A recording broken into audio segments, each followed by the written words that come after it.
Assalamualaikum warahmatullahi wabarakatuh. Kembali lagi di channel KM Story. Pada kisah kali ini, Mimin akan membawakan sebuah cerita kisah nyata yang diberi judul Santau. Cerita ini ditulis oleh Kak Rahma Sira. Tak pernah lupa, Mimin doakan para pendengar sehat selalu dan dilimpahkan rezekinya. Amin ya robbal alamin. Dan jangan lupa untuk selalu mendukung channel ini dengan cara like, komen, dan subscribe. Terima kasih. Baiklah, langsung saja kita masuk ke ceritanya dan selamat mendengarkan.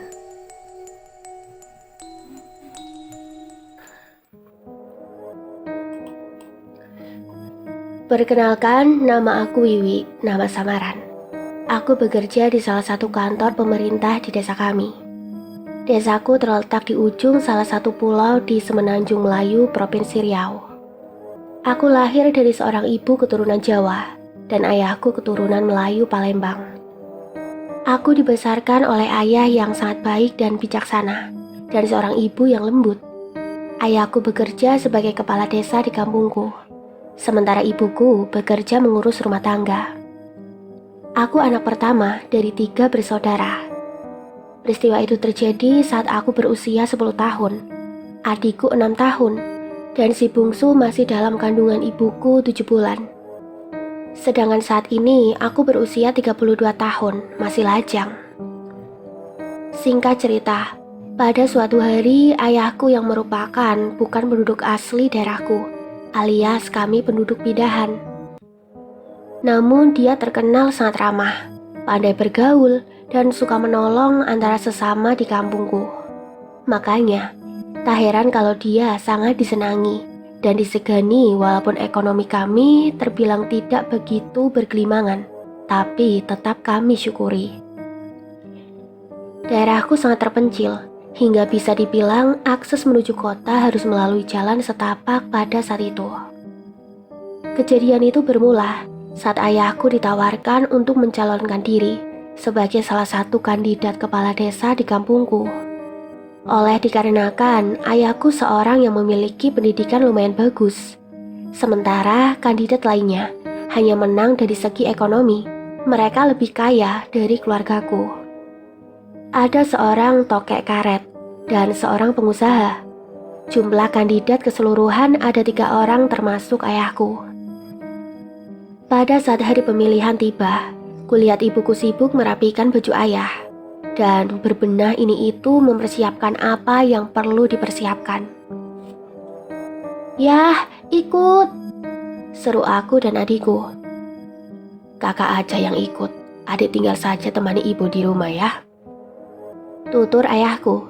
Kami pun berangkat dan tiba di tempat pemilihan. Tanpa disangka-sangka ayahku memenangkan pemilihan tersebut. Walaupun penduduk desa kami tidak begitu ramai seperti di kota, tapi rata-rata mereka mempercayai ayahku untuk menjalankan amanah desa kami. Tapi tiba-tiba salah seorang istri kandidat tidak terima dan berkata, "Siapa yang mengusulkan dia untuk menjadi kandidatnya? Seharusnya warga setempat yang berhak, bukan penduduk pendatang." Teriak ibu itu, sebut saja namanya Ella. Disahut dengan salah satu warga yang merupakan pengurus masjid di kampung kami. "Penduduk pendatang atau bukan, yang penting bisa menjalankan tugas," tutur Pak Iwan. "Ya, benar itu," sahut semua warga yang hadir di balai desa tersebut. Ibu itu tampak terdiam dan suaminya pun cuma bisa menundukkan kepalanya. Tak lama kemudian, kami melihat mereka keluar dari ruang dan pulang. Tinggal kandidat satu lagi, yaitu Pak Agus. Beliau orangnya baik dan bersahaja. Istrinya pun lembut dan soleha kelihatannya. Aku yang cuma bisa duduk di belakang bersama adik angkat ibuku, yaitu Tante Nana. Setelah semua selesai, kami semua kembali ke rumah masing-masing. Mulai saat itu, ayahku dipercayakan menjadi kepala desa kampungku yang terpencil ini. Setelah beberapa bulan menjabat menjadi kepala desa, desa kami mendapatkan bantuan untuk membuat jalan di desa kami. Penduduk desa bergegas bergotong royong untuk membersihkan kampung, sementara para pekerja melesaikan proyek mereka. Hingga beberapa bulan saja, jalan di desa kami sudah sedikit lumayan dari sebelumnya. Hingga setahun berlalu, para warga pun berinisiatif bahwasanya kalau ada pemilihan kepala desa lagi, ayahku yang akan tetap mereka pilih. Hingga sampailah ke telinga si mantan kandidat suami Bu Ella, sebut saja Pak Martin. Menurut penuturan Tante Nana, beliau seperti masih belum puas hati atau tidak terima, karena mereka pun ingin mencalonkan diri menjadi kepala desa di masa mendatang. Mereka berpikir, kalau saingannya ayah saja, mungkin kesempatan beliau untuk menjabat akan semakin kecil kemungkinannya. Jadi pada suatu sore hari ayah berkata, "Nanti malam ayah mau pergi ke laut sebentar ya, melihat sampan kita." Tuturnya, "Ikut ya," teriak adikku, yang kala itu dia paling dekat dengan ayahku. Soalnya saat itu dia masih anak bungsu, sementara adik ketigaku masih dalam kandungan ibuku. "Jangan sayang, ayah habis maghrib pulang kok," tutur ayahku. Walaupun adikku kala itu menangis, ayah tidak menghiraukan. Kupandangi punggung ayahku yang kian menjauh. Entah kenapa, adikku tidak berhenti menangis saat itu.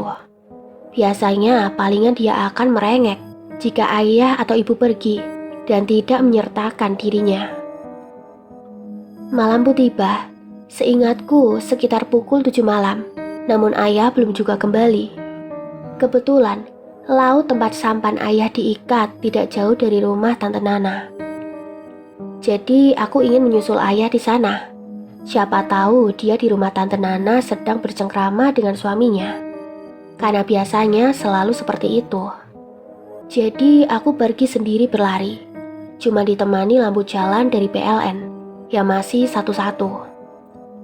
Sebab sudah terbiasa, aku sudah tidak takut lagi. Karena rumah Tante Nana kebetulan tidak begitu jauh menurutku. Di tengah perjalanan, tiba-tiba aku mendengar seperti suara ayahku. Tapi aku masih ragu. Setelah aku mendekati, ternyata ayah sedang berdiri di jalan kecil menuju laut, sedang berbicara kepada seseorang. Melihat mereka sedang berbicara, aku enggan mendekati. Tapi aku hanya bisa tegak di sudut jalan sendiri, dalam keadaan remang-remang lampu jalan. Tiba-tiba kulihat ayahku diseret oleh orang itu yang tidak lain adalah Pak Martin dan adiknya, sebut saja Budi. Aku berlari niat mau mengejar, tapi namanya anak kecil, melihat orang dewasa bertengkar, tubuhku gemetaran. Mau pulang aku takut, mau maju juga takut. Aku cuma bisa diam dan menangis. Kulihat adiknya Pak Martin mengayunkan sesuatu dan terkena di mata ayahku. Kalian tahu bagaimana perasaanku saat itu? Aku masih berusia 9 tahun, mendekati 10 tahun, melihat kejadian itu semua. Aku berlari pulang ke rumah. Aku bilang ke ibuku, "Bu, ayah bertengkar, Bu," tuturku sambil tak kuasa menahan air mata. "Bertengkar di mana? Dan sama siapa?" sahut ibuku. Sambil sesenggukan aku berbicara, "Sama Pak Martin dan Pak Budi, Bu," jelasku. Ibu berlari keluar, dan tiba-tiba seorang warga sebut saja Pak Ilham datang dan berlari mengatakan ayahku tenggelam di laut dan menjumpai saat dia baru pulang dari laut menjaring ikan. Dia mengumpulkan beberapa orang warga untuk mengangkat ayahku dari dalam air. Setiba di sana, aku, adikku, dan ibuku yang lagi hamil menangis sejadi-jadinya melihat ayahku dalam kondisi tidak sadarkan diri dan sebuah ranting yang menancap di bola matanya. Aku mendengar salah satu warga berbicara. Kemungkinan yang menurut aku yang sudah mengerti ini tidak benar sama sekali. Mereka bilang ayahku terpleset dan jatuh lalu kepalanya menghantam batu dan akhirnya tercucuk ranting kayu bakau. Begitu kata mereka. Aku bertambah nangis dan aku mendengar ibuku berkata sambil menangis, Tante Wiwi, tadi dia bertengkar sama Pak Martin dan Budi. Jerit ibuku. Semua warga tidak ada yang percaya karena penuturan anak kecil. Mereka tidak mau mengambil kesimpulan. Karena jalan belum begitu bagus, sehingga tidak ada ambulan ataupun mobil. Cuman ada 1-2 orang yang mempunyai sepeda motor. Dan akses ke klinik kesehatan pun butuh waktu. Karena tidak ada jalan lain, ayahku dinaikkan di dalam gerobak kayu yang cuman beralaskan tikar. Keluargaku menangis dan aku memeluk adikku yang juga menangis ingin memeluk ayahku. Setelah pulang dan ada beberapa warga yang ikut di kediamanku, kami mendengar kalau ayahku sudah meninggal dalam perjalanan ke rumah sakit. Seketika aku melihat ibuku menangis dan pingsan sambil dipeluk oleh Tante Nana. Sementara aku dan adikku cuma bisa menangis dan memandangi keadaan ibuku. Setelah ayah dipulangkan dan dikebumikan, dan tidak mendapatkan keadilan karena tidak ada yang percaya kepadaku. Aku sangat menendam sampai saat ini kepada keluarga Pak Martin dan adiknya. Ditambah lagi pada saat 10 hari pasca ayahku meninggal, ibuku keguguran dan melahirkan adikku yang prematur, yang saat ini maaf kurang sempurna. Sebab ibuku waktu hamil menangis siang dan malam saat ditinggal mati sang suaminya, dan jiwa ibuku menjadi terganggu dan tidak stabil. Beruntung, ayahku meninggalkan kebun yang sampai saat ini bisa membantu perekonomian keluargaku, walau sangat pas-pasan dan terkadang tidak cukup. Hingga mulai sejak aku tamat SMA, aku sudah memikirkan bagaimana cara membalas sakit hati ini kepada keluarga mereka. Hingga suatu ketika, aku menemukan jalannya lewat salah satu temanku yang merupakan suku asli. Ketika awal masuk SMA, aku sudah mencari-cari tahu apa yang harus dilakukan supaya tidak meninggalkan jejak dan bermain secara diam-diam seperti mereka kala itu. Tapi masih belum menemukan jalan. Hingga pada masa kenaikan kelas 3 SMA, aku tidak sengaja mendengar ada salah satu seorang teman berbicara mengenai temanku yang merupakan suku asli atau Akit. Memang, di kelas kami bukan dia saja yang merupakan suku asli, tapi ada beberapa orang. Entah kenapa, temanku membicarakan sebut saja namanya Mei Mei. Bahwasanya jangan dekat-dekat dengannya, karena ayahnya berbahaya, bisa mencelakai orang. Teringat lagi perkataan almarhum ayahku, bahwa orang suku asli sangat baik. Dia tidak akan mencelakai orang, kecuali dia tidak merasa terancam. Dan suku asli memiliki solidaritas tinggi dan kepercayaan yang tinggi terhadap teman. Beliau akan sangat percaya dan menyayangi orang yang baik kepadanya, layaknya saudara. Aku masih tidak mengerti maksud perkataan temanku. Mencelakai bagaimana? Tanyaku dalam hati. Iseng-iseng aku mulai mencari tahu dan bertanya kepada teman yang suka bergosip ini. Maksud kalian apa sih? Seruku sambil pelan-pelan merapat ingin mencari tahu lebih dalam lagi.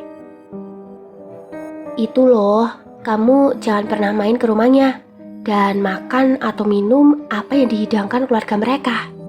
Karena nanti kamu bisa sakit, atau lebih tepatnya, kamu kena santau atau racun getah kayu. Begitu yang ku dengar dari beberapa orang. Jelas temanku. Aku cuma bisa tercengang sambil memikirkan sakit hati aku dan bagaimana cara melampiaskannya. Sejak saat itu, aku dengan sengaja mendekati Mei Mei, selalu bergaul dengan dia, dan kami akhirnya menjadi sahabat. Dan memang benar, dia sangat-sangat baik kepadaku, dan keluarganya pun sangat baik dan ramah. Setiap ada apa-apa aku curhat, dan dia pun curhat kepadaku kalau dia lagi ada masalah. Hingga tak terasa waktu pun berlalu, dan tanpa sadar aku pun sudah lulus SMA.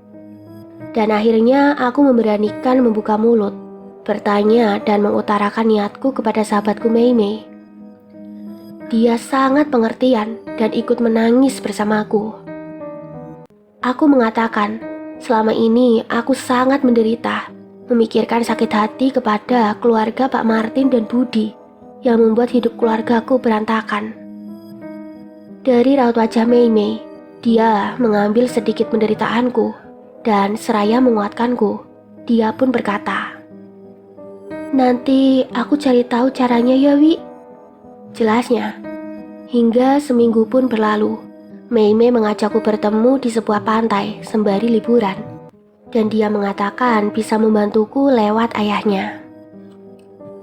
Tetapi sang ayah meminta mahar sebesar 500 setiap kali mau melakukan itu.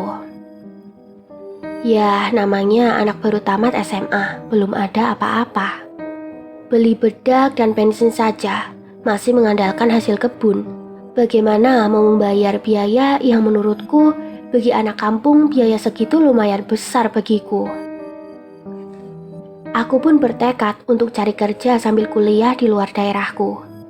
Aku mengambil salah satu jurusan yang menurutku cocok sama kemampuanku saat ini. Aku pun kuliah mengambil bagian sore hari. Dan pagi harinya aku bekerja serabutan, asal diberikan tempat tinggal dan makan ditanggung. Sehingga uang gajiku yang tidak seberapa pun bisa terkumpul sedikit demi sedikit. Hingga beberapa bulan aku menderita di kampung orang dan jauh dari keluargaku. Rasanya itu sangat tersiksa, menanggung semua ini sendiri, tanpa ada orang lain yang tahu bagaimana penderitaanku. Akhirnya terkumpullah uang sebesar 1 juta rupiah, dan di situ biaya untuk pulang pergi nanti. Supaya jangan menyusahkan keluarga, karena adikku juga butuh biaya pendidikan. Hingga akhirnya aku sampai juga di kampungku. Aku segera memberitahu Mei Mei bahwa aku udah kembali untuk sementara waktu. Keluarga Pak Martin terdiri dari 3 orang. Anak pertamanya perempuan dan sudah menikah memiliki 2 orang anak. Anak keduanya laki-laki dan sepantaran denganku. Anak ketiganya juga laki-laki, tapi masih berusia belasan. Sementara anak Pak Budi, adik Pak Martin, 2 orang perempuan semua, dan masih lajang. Usianya pun sepantaran adik perempuanku. Anak Pak Martin yang nomor 2, terkenal tampan dan memiliki wibawa dan baik hati. Adikku sangat cantik, berambut panjang sedada, hidung mancung dan berkulit putih. Sehingga aku berencana menjodohkan mereka, supaya lebih mudah buatku menyakitinya. Memang terlihat sedikit egois dan jahat, namun bagi kalian yang tidak mengerti bagaimana sakit dan menderitanya aku, kalian tetap tidak akan mengerti. Akhirnya aku bertemu Mei Mei dan membicarakan perihal mahar yang diminta ayahnya. Aku pun pergi ke rumah Mei Mei dan mendekati ayah Mei Mei yang sedang berbaring di teras belakang. "Pak, ada Wiwi datang," seru Mei Mei. "Oh," seru ayah Mei Mei sambil membenarkan posisi duduknya. "Kamu yakin kan tidak akan menyesal?" lanjut ayah Mei Mei bertanya padaku. "Tidak, Pak," jawabku. "Baiklah, kalau begitu kamu masuk ke rumah," ajak ayah Mei Mei. Aku pun menyusul masuk dilanjutkan dengan Mei Mei di belakangku.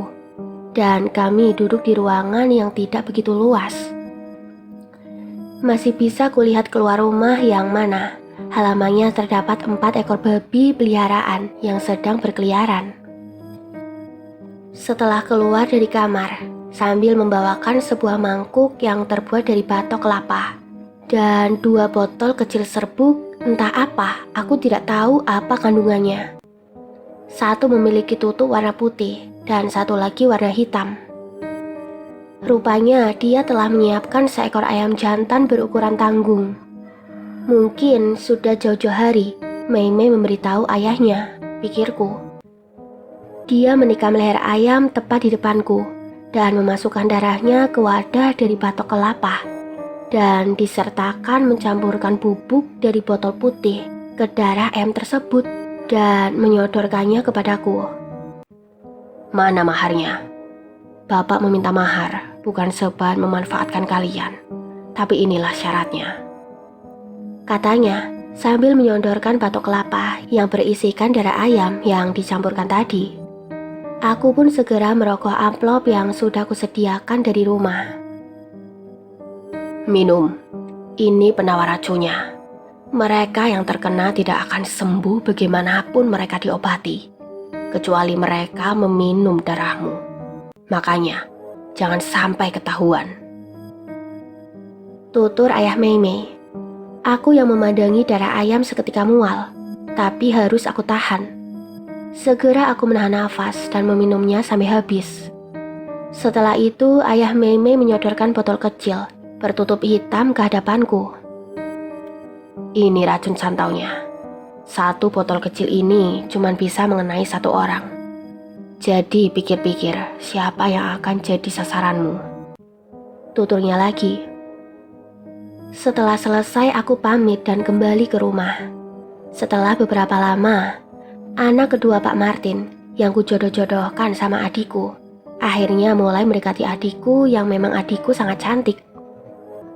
Maafkan kakak, Dek, sebab memanfaatkan kamu. Gumanku dalam hati. Sesekali aku bercanda sama adikku mengatakan, ajak-ajaklah gebetannya main ke rumah, kenal-kenalkanlah sama kakak. Tuturku, adikku pun tersipu malu. Beberapa hari kemudian, kulihat gebetan adikku yang merupakan anak Pak Martin datang ke rumah bertamu. Aku mempersilahkan masuk dan membuat seramah mungkin agar dia tidak curiga. Setelah beberapa saat duduk dan dia pun mengobrol bersama adikku di ruang tamu. Sementara ibuku dan adikku yang cacat berbaring di kamar. Begitulah rutinitas mereka. Aku hanya bisa menangis dalam hati melihat nasib keluarga kami. Tak lama aku ke dapur dan menyiapkan minuman berupa kopi panas. Dan tak lupa aku taruh bubuk botol bertutup hitam di minuman tersebut. Sengaja aku hanya membuatkan secangkir minuman supaya tidak terminum oleh adikku. Kusodorkan minuman kepadanya sembari tersenyum ramah. Minumlah, jangan malu, sebentar lagi kan kita jadi keluarga. Seruku bercanda di hadapannya. Dia pun cekikikan dan meminum minuman yang kusodorkan. Beberapa saat kemudian, setelah asik mengobrol, kulihat gelas sudah kosong. Dan dia pun berniat pamit pulang sambil entah apa yang dijanjikan dengan adikku. Aku pun kurang mengerti. Sebab aku langsung ke dapur dan melemparkan sisa gelas tersebut di semak-semak belakang rumah. Waktu pun berlalu. Setelah beberapa minggu, aku mendengar dari adikku bahwa anak Pak Martin jatuh sakit. Sebut saja namanya Rian. Mendengar hal itu, aku merasa menjadi seperti iblis. Merasa puas dan sangat-sangat lega. Ternyata usahaku tidak sia-sia. Penderitaan yang aku dan keluargaku alami, dialami juga oleh keluarganya. Sengaja aku menargetkan sang anak, supaya Pak Martin tahu arti kehilangan seseorang yang berharga. Kebetulan, si Rian ini merupakan anak kebanggaan Pak Martin. Bagaimana tidak? Setiap kali dia berbicara kepada orang kampung, selalu Rian, Rian, dan Rian. 3 bulan kemudian, selain aku sibuk kuliah dan dibarengi dengan bekerja paruh waktu untuk biaya kuliah dan tentu saja sedikit mengumpulkan tabungan untuk mahar apabila suatu saat ada kesempatan lain bagiku nantinya. Aku selalu pulang kampung melihat keluargaku jika ada kesempatan.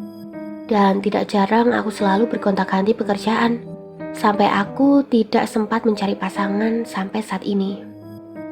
Bukan karena tidak ada yang menginginkanku, hanya saja aku takut berakhir seperti ibuku yang sekarang mentalnya sudah lama terganggu. Terkadang dilihat seperti orang normal dan sehat, tapi selalunya dia akan sering bertanya kepadaku, kenapa ayah belum pulang? Aku selalu mengunci dirinya di kamar. Dari peristiwa tersebut yang sibuk mengurus kami adalah adik angkat mamaku, yaitu Tante Nana. Sedangkan keluarga ibuku semua di Jawa, dan keluarga ayahku semua di Palembang. Ada kalanya keluarga ayah menyuruh kami buat berkunjung ke sana. Tapi hidup kami sekeluarga di sini hanya cukup untuk makan sehari-hari. Tak jarang ketika aku kecil, tidak bisa merasakan kebahagiaan seperti anak kecil lainnya yang selalu dibelikan mainan, makanan enak, dan baju-baju indah. Mau jajan ke warung saja, anak sekecil aku dulu mesti mikir 2 kali menghabiskan uang buat jajan. Pernah suatu ketika aku pulang kampung, adikku mengajakku untuk menjenguk Rian yang sedang terbaring sakit. Aku menyetujuinya sambil melihat bagaimana kondisinya saat itu. Hingga tibalah aku di rumahnya, yang jaraknya tidak begitu jauh, paling sekitar 5 atau bahkan 10 menit. Aku dan adikku mengucapkan salam setibanya kami di depan pintu rumahnya, sambil memegang kantong kresek yang berisikan makanan dan buah-buahan sebagai buah tangan kami. "Assalamualaikum," ucapku. Kami melihat Bu Ella menyambut kami beserta anak sulungnya. "Waalaikumsalam. Wiwi, masuk Wi, masuk ya nih," seru Bu Ella sambil mempersilahkan kami masuk. Setibanya di dalam rumah, aku langsung melihat Rian yang begitu gagah dan tampan. Dalam masa 3 bulan menjadi seperti tengkorak yang ditutupi kulit. Kasihan dan sedih juga melihat kondisinya seperti itu. Tapi bagaimana lagi? Jika teringat perbuatan ayah dan pamannya, rasa kasihanku lenyap seketika. Yang ada hanyalah sakit hati yang sulit diungkapkan. Kalau sebagian orang mungkin akan bisa memaafkan, tapi aku tidak sebaik mereka. Andai saja ayahku mendapatkan keadilan, dan andai saja orang-orang kala itu percaya perkataanku dan ibuku, mungkin aku tidak akan melangkah sampai sejauh ini. Aku membuka pembicaraan. "Rian sakit apa, Bu?" "Ibu pun gak tahu, Bi. Beberapa bulan yang lalu dia batuk-batuk berdarah, dan kadang sampai pingsan-pingsan di kamar mandi," tutur Bu Ella. "Udah dibawa ke rumah sakit?" tanya adikku. "Sudah, kata dokter ada masalah pada paru-parunya," jelas Reni, anak sulung Pak Martin. "Tapi orang-orang bilang sih Rian kena santau. Cuma sudah berobat kampung, juga kesana kemari beberapa bulan ini. Tapi sepertinya tidak ada kemajuan sama sekali," tutur Bu Ella menjelaskan. Bagaimana tidak, penawarnya adalah darahku, gumanku dalam hati. Setelah beberapa saat bercengkrama, kami pun pulang dan melanjutkan aktivitas seperti biasa. Setelah beberapa bulan kemudian, aku mendengar sirine ambulan yang menyatakan Rian telah meninggal dunia. Tinggal aku mengincar anak bungsunya Pak Budi. Cuman tunggu ada kesempatan. Saat itu aku menyibukkan diri untuk kuliah dan kerja sembari menabung untuk adikku melanjutkan pendidikan juga. Aku sengaja menjarakkan beberapa tahun dari kejadian Rian supaya tidak ketara kalau keluargaku lah yang memiliki dendam pada keluarga mereka. Hingga 2 tahun berlalu, aku sudah kuliah di semester akhir dan menyusun skripsi untuk kelulusanku nanti. Suatu ketika aku mendengar Pak Budi pindah di luar daerah karena ada kontrak kerja. Sementara kedua anak gadisnya tinggal bersama neneknya di kampungku. Menjelang penyusunan skripsi selesai, aku sembari berjualan makanan dan minuman di depan rumah. Niat hati supaya suatu saat ada kesempatan lain bagiku buat anak bungsu Pak Budi yang sudah sejak lama menjadi target pembunuhanku berikutnya. Tidak jarang juga, aku selalu menyempatkan diri bermain dan bergaul bersama Mei-Mei sahabatku. Terkadang kami juga selalu liburan bersama dan selalu keluar bersama, hanya sekedar jalan-jalan mengisi waktu luang. Aku dan Mei-Mei sudah seperti saudara, sehingga apabila kami berdua liburan keluar, kami sering dianggap saudara oleh orang-orang, dikarenakan kulitku dan kulitnya sama-sama putih. Awal mula sebelum berjualan makanan dan minuman kecil-kecilan di depan rumah, dengan bangunan seadanya, hanya layaknya warung kecil-kecilan di pinggiran kampung. Aku sudah pergi ke rumah ayah Mei untuk menyerahkan mahar sebagai imbalan. Aku mendapatkan racun dan penawarnya. Seperti biasa, hal pertama yang kulakukan adalah meminum darah ayam yang diberikan penawar racun. Kemudian baru dia menyerahkan racun santaunya kepadaku. Hingga akhirnya kesempatan yang aku tunggu-tunggu pun tiba. Setelah beberapa minggu jualan, akhirnya incaranku pun muncul juga di hadapanku. Saat itu mungkin aku sudah berusia 25 tahun. Tapi aku sudah menjadi tulang punggung keluargaku dikarenakan keadaan yang memaksa. Rumahku terletak di tepi jalan sehingga memudahkan orang-orang membeli. Kulihat anak Pak Budi dari kejauhan. Sebut saja namanya Nora. Dia menghentikan kendaraannya, yaitu sepeda motor, saat melintasi warungku. Kulihat dia memarkirkan sepeda motornya di bawah pohon kelapa gading yang ada di depan warungku. Yang memang di bawahnya terdapat kursi kayu yang sengaja dibuat untuk bersantai. Belum sampai di warung, dia pun sudah berteriak. "Kak Wih, jualan apa hari ini, Kak?" teriak Nora. "Biasa, minuman, 1000-an, pop es dan cendol pun ada. Gorengan ada, pilih-pilih apa yang kamu mau," sahutku. Di kampungku, aku memang terkenal sangat ramah ke orang-orang. Tapi itu semua aku lakukan untuk menyembunyikan betapa aku sedang tidak baik-baik saja. "Yaudah, cendolnya 1 ya, minum sini," sahutnya. "Oke, pakai tape nggak, Dek?" tanyaku lagi. "Pakai semua ya, Kak," tuturnya. "Bentar ya, kakak ambil gelas cendolnya di dalam, soalnya habis," kataku. Aku segera ke belakang rumah, mengambil gelas dan botol bertutup hitam yang diberikan ayahnya Mei beberapa waktu lalu. Dan kutuangkan dengan hati-hati, tanpa ada sedikit pun yang tercecer di lantai. Lalu seolah-olah tidak terjadi apa-apa, aku pun keluar dari rumah sambil membawa gelas di tanganku.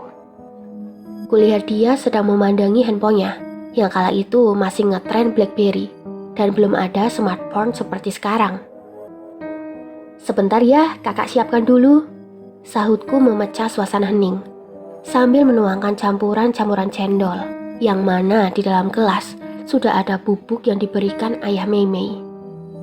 Setelah selesai, aku mempersilahkan dia untuk minum. Dia pun tanpa ada menaruh rasa curiga sedikit pun, langsung meneguk minuman pemberianku. Setelah minuman di hadapannya habis, dia pulang, melakukan pembayaran sesuai harga, dan pulang dengan sepeda motornya yang diparkir sejak tadi di bawah pohon kelapa gading depan warungku. Aku pun langsung cepat-cepat mengemasi gelas bekas minumannya dan segera mengambil cangkul untuk menguburnya di samping rumahku. Waktu pun berjalan. 1 minggu tak terasa sudah berlalu. Aku mendengar dari salah satu ibu-ibu yang masih saudaranya bahwa Nora tadi malam batuk berdarah dan sekarang sedang pergi berobat di tempat ayahnya tinggal saat ini. Tidak sampai beberapa bulan, aku mendengar lagi dari tetangga-tetangga desa yang berkumpul di warungku, yang memang warungku kerap kali dijadikan tempat berkumpul dan bergosip ibu-ibu kampung kami, bahwasanya anak Pak Budi Nora sedang sakit keras. Tepat 8 bulan dia sakit dan meninggal di rumah sakit di kotaku pada tahun 2017 silam. Sebenarnya sedih, cuman sepertinya aku belum bisa berhenti sampai di situ. Dalam benakku selalu terbayang rasa trauma yang begitu dalam membekas sejak lama. Yang mana aku menyaksikan dengan mata kepalaku sendiri bagaimana Pak Budi menancapkan ranting kayu bakau ke mata ayahku. Dan Pak Martin yang menyeret leher ayahku hingga ayahku sampai meregang nyawa dan membuat ibuku memiliki penyakit mental dan aku memiliki seorang adik yang cacat. Tapi kembali lagi, bagiku itu tidak adil jika mereka harus hidup bahagia sementara aku dan keluargaku harus menanggung dari perbuatan mereka di masa lalu. Kini aku sudah bisa berjualan lagi disebabkan aku sudah mendapatkan pekerjaan di kantor desa tempat ayahku bekerja dulu. Aku dipercayakan sebagai bendahara di kantor desa tempatku bekerja. Sudah hampir 3 tahun aku bekerja di sana. Kini ekonomiku sudah semakin membaik. Aku bisa membiayai adikku melanjutkan pendidikan. Ya, walaupun masih satu kawasan atau bukan di luar pulau. Aku juga berencana menikah dengan laki-laki pilihanku kelak, jika diberikan jodoh sama Yang Maha Kuasa. Tentu saja setelah urusanku terhadap mereka selesai. Singkat cerita, buruanku berikutnya saat itu tak lain dan tak bukan adalah anak bungsu Pak Martin, yang sebut saja namanya Edi. Usia Edi aku kurang mengetahuinya. Bisa saja dia sepantaran adik perempuanku, dan bisa saja di bawah adik perempuanku. Karena Edi memiliki tubuh yang tinggi tegap, seperti almarhum kakak laki-lakinya, Rian. Mungkin dikarenakan faktor keturunan ayah dan ibunya Pak Martin dan Bu Ella, yang memiliki perawakan tubuh tinggi tegap, pikirku. Entah kenapa setiap aku melihat keluarga mereka, aku sangat sakit hati. Dan aku berusaha tidak menampakkan itu semua, agar tidak ada satupun yang curiga itu perbuatanku. Dan pada akhirnya mereka sampai mengetahui penawar racunnya adalah darahku. Lagi pula Pak Martin dikenal memiliki banyak musuh, karena keluarga mereka, khususnya Pak Martin sendiri, memiliki watak keras dan cenderung kasar kepada orang lain. Jadi kemungkinan besar orang tidak akan menyangka bahwa musuh sebenarnya tepat di depan matanya. Peristiwa berdarah yang menimpaku memang sudah lama, tetapi lukanya bagaikan masih baru bagiku. Entah sampai kapan ini akan hilang dan berakhir. Sengaja kutargetkan anak-anak mereka agar mereka menderita dan menyesali perbuatannya, karena sadar karma itu nyata adanya. Singkat cerita, pada suatu ketika tahun baru pun akan segera tiba. Tak terasa tinggal beberapa minggu lagi berada di ujung tahun. Teman-teman kantor pada sibuk mengusulkan buat acara bakar-bakar jagung dan ayam pada malam tahun baru nanti. Atas saran teman-teman bahwa kita mengadakan acara tahun baru dan mengumpulkan iuran sebesar Rp100.000 per orangnya. Di kantorku terdiri dari beberapa orang karyawan yang bekerja sehingga uang iuran tahun baruan lumayan banyak didapat. Sehingga cukup digunakan untuk membeli barang-barang keperluan acara nanti. Karena disebabkan acara akan diadakan di kediamanku yang memiliki halaman luas dari yang lainnya. Sedangkan kepala desa sekarang adalah Pak Agus, kandidat yang mencalonkan diri dahulu di saat ayahku masih hidup dan menjadi kepala desa di kampungku. Aku dan teman kantorku mempersiapkan ini itu dan keperluan lain jauh-jauh hari. Aku membuat daftar menu belanja apa-apa saja yang dibutuhkan agar tidak satupun yang terlewatkan. Karena butuh waktu sekitar 3 jam buat ke pasar area kota. Setelah persiapan sudah matang, aku dan teman-temanku baru sedikit merasa lega. Hingga ada waktu sekitar 1 minggu lagi menjelang tahun 2023. Aku selalu menyempatkan tiap hari dan terkadang 2 hari sekali tidak lupa menelpon sahabatku Mei yang sekarang sedang bekerja di luar daerah. Dan tidak jarang dia pun selalu menelpon, cuman hanya sekedar bercerita hal-hal yang tidak penting bagi orang lain. Tapi bagi kami berdua, itu merupakan hidangan yang wajib tiap harinya. Tidak jarang juga, dia selalu memantau perkembanganku dan aku pun menyaksikan perkembangannya lewat postingan-postingan di sosial media masing-masing. Hingga hari Senin pun tiba, sekitar tanggal 26 Desember tahun 2022 kemarin.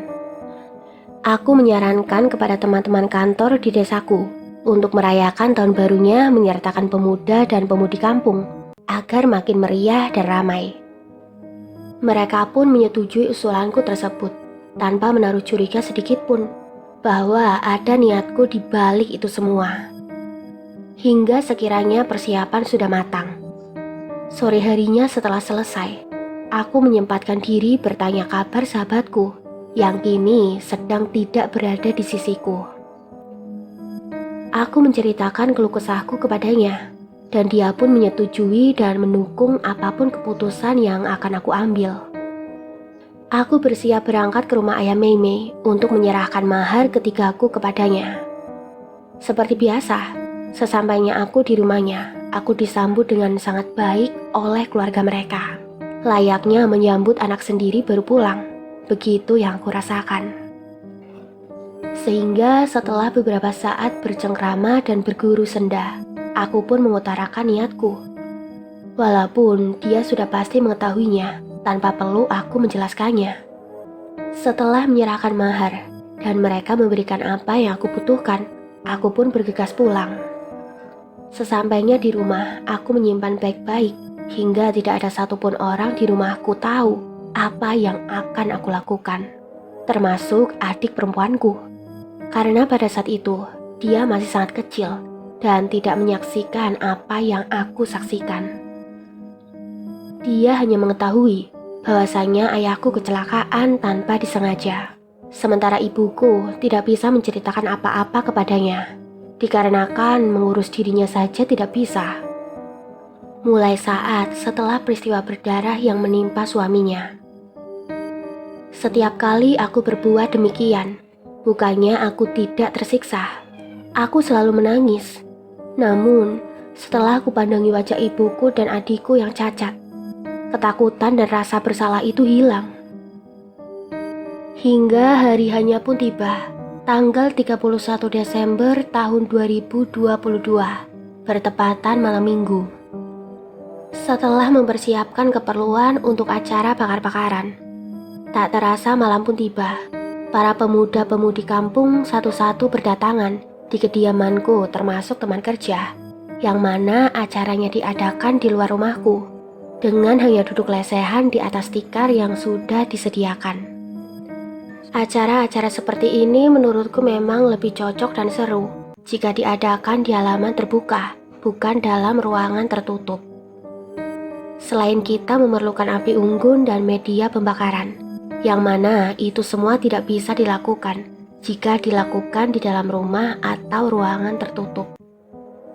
Menu yang akan kami hidangkan kala itu adalah jagung, ubi, air timun kelapa muda, dan ayam 20 kilo yang telah dimarinasi dan diungkep agar nanti saat dibakar isi dalamnya tidak mentah atau belum masak. Dan kami pun tidak lupa juga menyediakan nasi sebagai hidangan. Beberapa saat berlalu, dan akhirnya orang yang ditunggu-tunggu pun muncul. Ya, Edi, siapa lagi? Dia yang aku butuhkan. Tidak sia-sia usulanku untuk mengundang dan mengadakan acara di rumahku. Hingga aku merasa leluasa, dan tanpa ada yang menaruh curiga sedikit pun padaku. Setelah selesai bakar-bakar, kami pun berkumpul untuk makan. Aku memang sengaja meminta agar aku yang mengurus masalah minuman kepada mereka. Pokoknya malam ini aku jadi pedagang minuman ya, seruku sambil bercanda ke salah satu orang teman di sana. Oke lah Wi, kamu duduk di situ aja, biar kita gampang memesannya ya, Bi Markonah. Seru temanku sambil tertawa cekikikan. Kami pun makan-makan, hingga suara Edi pun terdengar. Kak, minta minuman satu. Pedes soalnya, kegigit cabe, tuturnya sambil melambaikan tangan. Oke, sahutku sambil tangan meraih gelas plastik cup yang telah kusembunyikan di bawah meja minuman sendari tadi. Dan tentu saja, aku sudah memasukkan bubuk santaunya. Makanya, aku sangat berhati-hati. Tidak boleh ada yang memegang minuman yang aku jaga sebelum aku mendapatkan mangsaku. Aku mengucurkan air es timun kelapa ke dalam cup beracun tadi, lalu memberikannya kepada Edi. Ini dek, tuturku sambil memberikan minuman yang kutuangkan kepadanya. Dia pun langsung meneguknya tanpa ragu, karena sudah sendiri tadi ia kepedasan. Seketika, kulihat gelas di tangannya sudah kosong, dan menaruh gelas tersebut di hadapannya, yang mana gelas-gelas lain pun ada di sana. Aku langsung datang menghampiri, sambil segera mengambil gelas tersebut. Sini gelasnya, kalau masih kepedesan biar kakak tuangkan lagi, jelasku. Sambil berjalan membawa gelas bekas minumannya dan langsung melempar ke api unggun tempat bakaran kami. Untung tidak ada yang melihat. Kalaupun ada, palingkan alasanku gelas tersebut jatuh dan kotor. Tapi untung saja tidak ada yang melihat, apalagi bertanya. Disebabkan karena mereka masing-masing sibuk dengan haluan mereka sendiri. Ada yang sibuk makan umbi bakar, jagung bakar, ayam bakar, dan sebagainya. Syukurlah, ucapku dalam hati. Aku pun mengambil gelas cup minuman yang baru dan menuangkan air di dalamnya, lalu memberikan lagi kepada Edi. Setelah misi berhasil, barulah aku sedikit leluasa ke sana dan kemari ikut serta menikmati acara tahun baruan. Dan kebetulan jatuh di malam minggu. Aku minum, makan, dan berfoto ria supaya menjadi kenang-kenangan di tahun berikutnya. Hingga tidak terasa malam makin larut, dan mereka satu-satu meninggalkan acara untuk kembali ke rumah masing-masing. Keesokan harinya, seperti biasa aku melakukan rutinitasku, bekerja dan sebagainya. Hingga tidak terasa 2 minggu berlalu. Sampai akhirnya aku mendengar bahwa Edi jatuh sakit dari salah satu teman kantorku saat mereka sedang asik mengobrol di kantor bersama teman-teman lainnya. Aku sesekali pura-pura menghampiri mereka yang sedang asik bercerita. Ada apa? Bagi-bagi dong beritanya, tuturku agar terkesan natural. Itu si Edi anak Pak Martin sakit batuk berdarah. Tadi malam dia muntah dan sekarang sudah dibawa ke rumah sakit, tutur salah satu temanku. Jujur, hatiku pun sebenarnya menangis, tapi harus tetap tegar agar mereka semua, khususnya ayahnya, mendapatkan pelajaran dari peristiwa tersebut. Dibawa kemana memangnya? Dia sakit apa? Tuturku. Nggak tahu, ini baru mau diperiksa, seru temanku lagi. Singkatnya 2 bulan pun berlalu. Berbagai berita yang kudengar, mulai dari Edi dan Pak Martin kesana kemari melakukan pengobatan, baik dokter maupun pengobatan alternatif. Hingga sampai-sampai aku mendengar Pak Martin menjual tanah hanya karena berobat anak bungsunya karena kekurangan biaya. Dan 6 bulan berlalu, namun Edi tidak kunjung sembuh. Ada kalanya aku sekali menyempatkan diri buat membesuk, tapi aku tidak bisa berlama-lama di rumahnya, disebabkan rasa kasihan itu selalu muncul. Jauh di lubuk hatiku, ingin rasanya aku mengiris jariku agar menjadi obat baginya. Namun, selalu peristiwa ayahku yang terbayang di benakku. Tolong, bagaimana aku bisa melepaskan rasa trauma dan luka yang kudapat sewaktu kecil? Memang benar kata orang, seorang anak yang disakiti ketika mereka masih kecil akan menimbulkan trauma yang mendalam hingga dewasa dan mempengaruhi hidupnya kelak, serta mereka akan ingat terus-menerus sampai kapanpun. Kudengar Pak Martin menjual sepeda motor, kebun, dan mobil pribadinya hanya untuk biaya berobat anak kesayangannya. Sebab dia sudah merasakan kehilangan anak laki-lakinya beberapa tahun silam. Mungkin dia tidak mau itu terjadi lagi pada anak bungsunya. Tetapi aku masih saja tetap membiarkan itu semua terjadi. Hingga 3 hari yang lalu, aku melihat salah satu postingan di sosial media. Orang-orang mengucapkan bela sungkawa atas meninggalnya Edi. Edi baru meninggal 3 hari yang lalu, tepatnya tanggal 28 Agustus 2023 kemarin. Dengan caption, Edi sudah tenang kamu di sana. Santo itu memang jahat, ungkap salah seorang teman Facebookku. Kalau ditanya siapa pelakunya, ya aku pelakunya. Aku pun tidak tahu kapan aku akan berhenti. Yang jelas, aku hanya ingin menyisakan masing-masing 1 anak dan 1 istri bagi keluarga mereka. sebelum mereka sendiri yang jadi target buruanku berikutnya.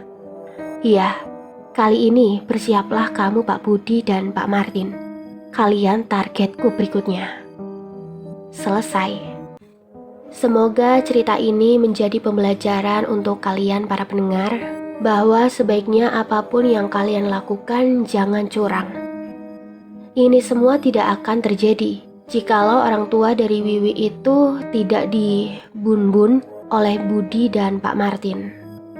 Tapi alangkah baiknya kita serahkan semuanya pada Yang Maha Kuasa, karena karma itu nyata.